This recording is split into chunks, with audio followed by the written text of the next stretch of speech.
সন্দেশখালীর ঘটনায় তৃণমূল নেতা উত্তম সর্দারকে গতকাল রাতেই গ্রেফতার করে পুলিশ এবং আজ তাকে আদালতে পেশ করা হবে। বসিরহাট মহকুমা আদালতে পেশ করা হয়েছে। ধৃত উত্তম সর্দার এবং বিজেপি নেতা বিকাশ সিংকে আদালতে পেশ করা হয়েছে।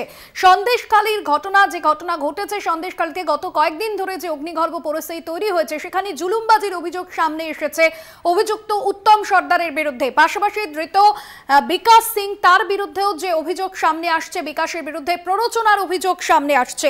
তৃণমূল নেতা উত্তম সর্দারকে গ্রেফতারের পর থেকেই থমথমে সন্দেশখালী। উত্তম ছাড়াও শুক্রবার রাতে বিকাশ সিং নামে বিজেপি নেতাকে গ্রেফতার করে পুলিশ।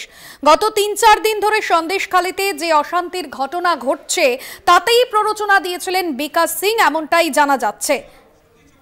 সঞ্জিত চক্রবর্তী রয়েছেন আমাদের সঙ্গে ফোন লাইনে। সঞ্জিত, আজ আদালতে পেশ করা হয়েছে, পরবর্তীতে কি কি বিষয় তুলে ধরা হবে আদালতে, কি জানা যাচ্ছে সব মিলিয়ে এখনো পর্যন্ত সন্দেশখালীর ঘটনায় কি পরিস্থিতি?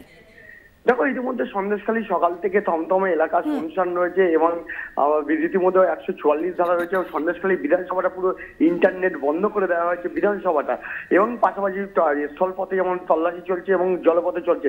ইতিমধ্যে 2 নেতাকে গ্রেপ্তার করা হয়েছে। আর তার তৃণমূলের যে উত্তম সর্দার, যার বিরুদ্ধে জমি এবং লিজের টাকা আত্মসাতের অভিযোগ, অন্যদিকে বিকাশ সিং অর্থাৎ বিজেপি কনভেনার বসিরহাট লোকসভা, তাকেও গ্রেপ্তার করেছে। এই দুজনকে আজ মিনাকা থানা থেকে মেডিকেল করিয়ে তারপরে আদালতের পথে নিয়ে আসবে। এখনো পর্যন্ত তাদের মিনাকা থানা থেকে বের করা হয়েছে, তাদেরকে মেডিকেল করা হয়েছে, প্রাথমিকভাবে শারীরিক পরীক্ষা করা হয়েছে, তারপরে বসিরহাট মহকুমা আদালতে তোলা হবে। এদেরকে হেফাজতে নেয়ার পরে এর সঙ্গে অর্থাৎ যে বারবার হচ্ছে যে বিকাশ সিং এর বিরুদ্ধে যে অভিযোগটা, যে হিংসায় প্ররোচনা দেওয়া, উস্কানি দেওয়া, একাধিক অভিযোগ রয়েছে।